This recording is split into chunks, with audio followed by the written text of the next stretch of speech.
All right, so apparently the Iowa Legislature made it mandatory for college students and staff to take a First Amendment training session.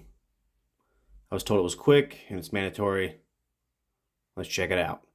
I'm a pretty big proponent of freedom, and I'm kind of curious as to what the Iowa Legislature either mandated or if this is a class created by a liberal or left-leaning college institution.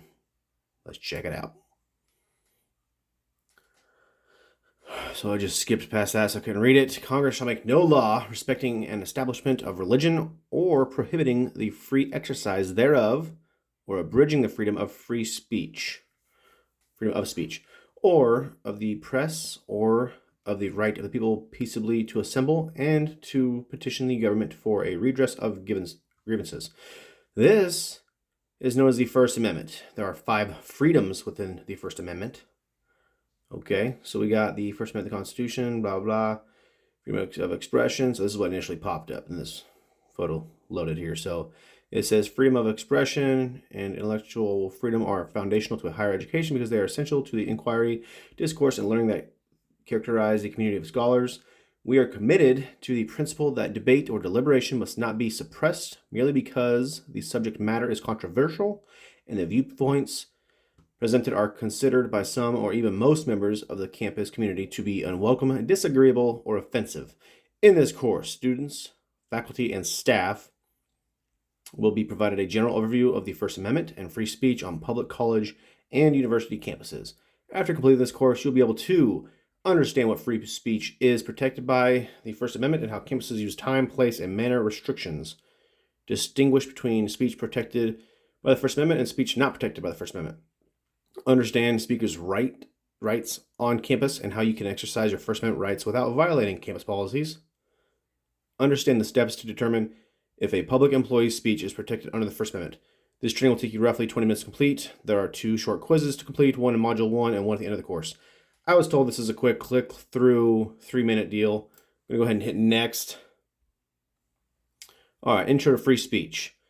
In the first part of the course, you'll review what speech is protected by the First Amendment and how campuses use content and viewpoint, neutral time, place, and manner restrictions to regulate speech and expression on campus. You will also examine several scenarios to help you distinguish between policies that are content and viewpoint neutral and ones that are not.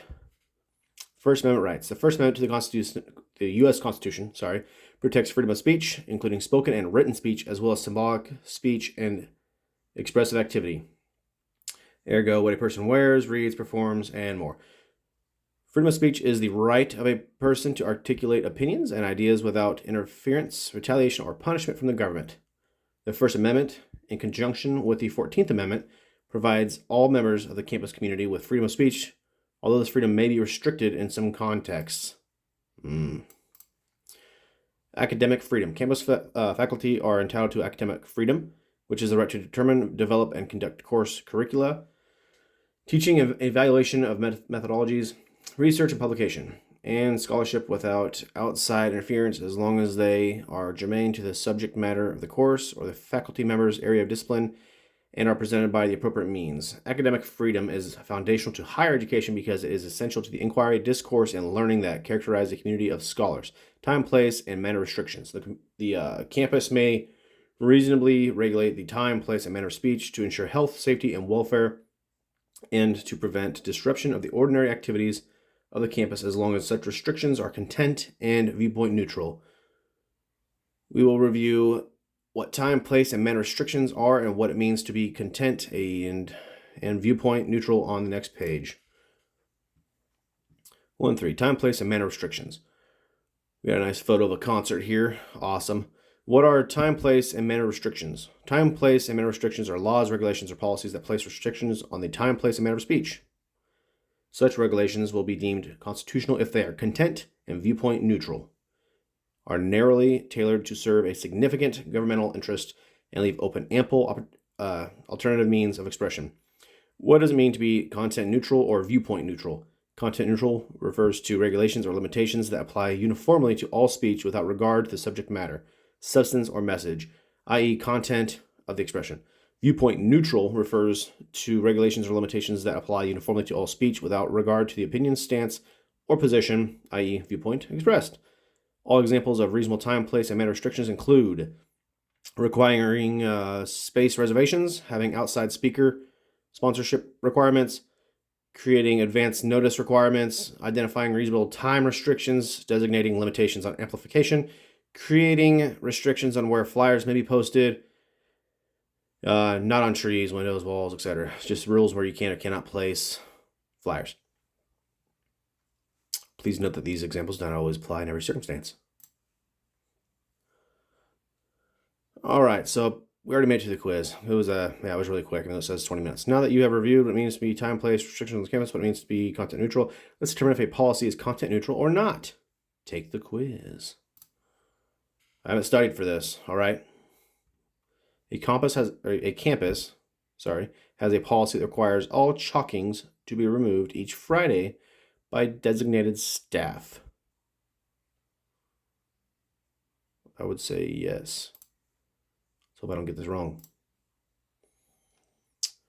A campus has a policy that all chalkings expressing a religious message must be immediately removed, but all other chalkings can remain indefinitely. Is this policy content neutral? I'm going to say negative because it's targeting a religious message directly. Submit quiz. Let's see how I did here. Alrighty. It says I was correct on both. So for the first question, a campus has a policy that requires all chalkings to be removed each Friday by designated staff. Is this policy content neutral? So it says that's correct. Campus personnel clean and wash the campus-owned sidewalks during their usual campus maintenance activities. They're removing all chalkings during their maintenance activities, not choosing which ones they do or don't agree with. Good. So question number 2, we also got correct. A campus has a policy that all chalkings expressing a religious message, keyword religious message here, must be immediately removed, but all other chalkings can remain indefinitely. So that's kind of bias.